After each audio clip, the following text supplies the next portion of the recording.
నిన్న నాగ్పూర్ వేదికగా జరిగిన India versus New Zealand first T20 match లో మన టీమిండియా ఒకటి కాదు రెండు కాదు 48 భారీ పరుగుల తేడాతో గెలిచి ఘన విజయం సాధించింది. ఈ మ్యాచ్ మన టీంలో గెలవడానికి one of the main reason Abhishek Sharma. నిజంగా అభిషేక్ శర్మ చాలా మైండ్ బ్లోయింగ్ ఇన్నింగ్స్ అయితే ఆడాడు.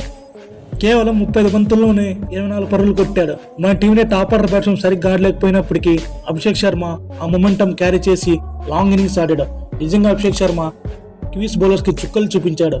అభిషేక్ శర్మ ఏకంగా 86 5 4 కొట్టాడు.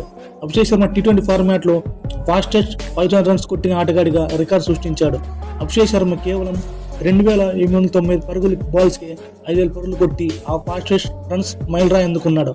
ఇంతవరకు ఏ బ్యాట్స్మెన్ కూడా ఇంత స్ట్రైక్ రేట్ తో ఆడలేకపోయాడు. నిజంగా అభిషేక్ శర్మ చాలా fantastic and mind blowing six ఆడాడని చెప్పాలి. అభిషేక్ శర్మ కొట్టిన సిక్స్లకి న్యూజిలాండ్ బౌలర్స్ కి చుక్కలు కనబడ్డాయి. నిజంగా చిరుతప్పుల్లో బ్యాటింగ్ చేశాడు. అభిషేక్ శర్మ ఆడిన ఇన్నింగ్స్ న్యూజిలాండ్ వాళ్ళు ఎప్పటికీ మర్చిపోరు అనుకుంటా. ఇక రింకు సింగ్ చూసుకున్న చివరిలో మంచి క్యాంబుల్ ఇన్నింగ్స్ ఆడాడు.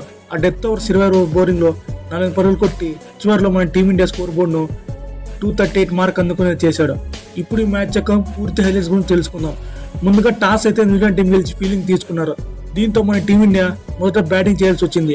ఒకసారి మన టీమిండియా ప్లేయింగ్ 11 చూసుకుంటే సంజు శాంసన్, అభిషేక్ శర్మ, ఇషాన్ కిషాన్, సూర్యకుమార్ యాదవ్, రింకు సింగ్, హార్దిక్ పాండ్యా, శివం దుబే, అక్షర్ పటేల్, హర్షదీప్ సింగ్, వరుణ్ చక్రవర్తి, జస్ప్రీత్ బుమ్రా.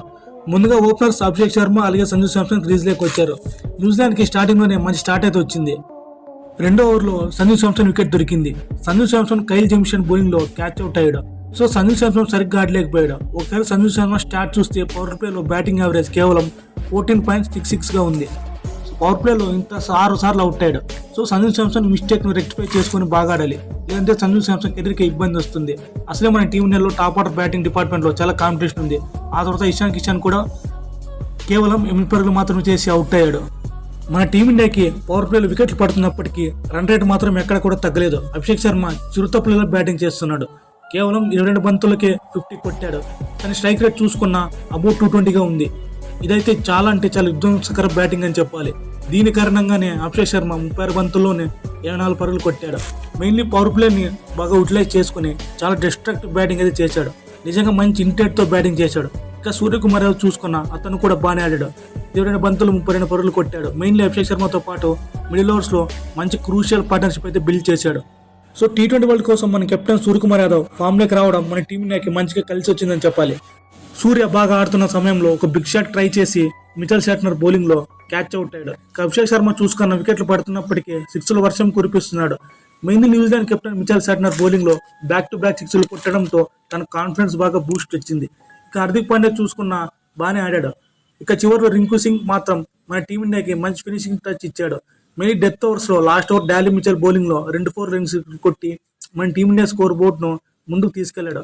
మెయిన్లీ రింకు సింగ్ మన టీమిండియాకి మంచి ఫినిషర్ గా నేమ్ సంపాదించాడు. 20 బంతుల్లో 4 పరుగులు కొట్టి మెయిన్లీ అభిషేక్ శర్మ అలాగే రింకు సింగ్ వీళ్ళిద్దరు మన టీమిండియా బ్యాటింగ్ డిపార్ట్మెంట్ లో కీ రోల్ ప్లే చేశారు. ఇక న్యూజిలాండ్ బౌలింగ్ డిపార్ట్మెంట్ చూసుకున్న జాకబ్ డఫ్ తప్ప ఆల్మోస్ట్ ప్రతి ఒక్క బౌలర్ పరుగులకు వెళ్లారు. జాకబ్ డఫ్ ఒక్కడే బిలో 7 ఎకానమీ బౌలింగ్ తో 2 వికెట్లు పడగొట్టాడు. మెయిన్లీ డారీ మిచెల్ చూసుకున్న కేవలం ఒకే ఓవర్లోనే 27 పరుగులు ఇచ్చాడు. ఆ 20 ఓవర్ మాత్రమే న్యూజిలాండ్ కొంబ ముంచిందని చెప్పాలి. Kyle Jamieson, Glenn Phillips, Mitchell Santner అందరూ భారీ పరుగులు సమర్పించుకున్నారు. అలా మన టీమిండియా 20 ఓవర్ మూసేసరికి 238 పరుగులు చేసింది. ఇక న్యూజిలాండ్ చేసింగ్ విషయానికి వస్తే వాళ్ళకి స్టార్టింగ్ లో అంత మంచి స్టార్ట్ అయితే రాలేదు. వాళ్ళ openers Devon Conway, Rachin Ravindra చాలా అర్లీగా అవుట్ అయ్యారు. ఆ తర్వాత గ్లెన్ ఫిలిప్స్ నుంచి చాలా బాగా బ్యాటింగ్ చూసాం. 40 బంతుల్లో 75 పరుగులు చేశాడు. గ్లెన్ ఫిలిప్స్ ఉన్నంత వరకు న్యూజిలాండ్ టీం గెలిచే హోప్ ఉండేదని చెప్పాలి. బట్ మన టీంనే బౌలర్స్ ఆ తర్వాత బాగా కంబ్యాక్ చేశారు. మెయిన్లీ శివం దుబే, వరుణ్ చక్రవర్తి, బుమ్రా వీళ్ళు చూసుకున్న చాలా మంచి ఎకానమీతో బౌలింగ్ చేశారు. వీళ్ళ నుంచి మన టీమిండియాకి మంచి కాంట్రిబ్యూషన్ వచ్చింది. న్యూజిలాండ్ టీంలో గ్లెన్ ఫిలిప్స్ కి ఏ బ్యాట్స్మెన్ కూడా సపోర్ట్ ఇవ్వలేదు. అలా న్యూజిలాండ్ టీం మన టీమిండియాని 190 రన్స్ కి రెస్ట్రిక్ట్ చేసింది.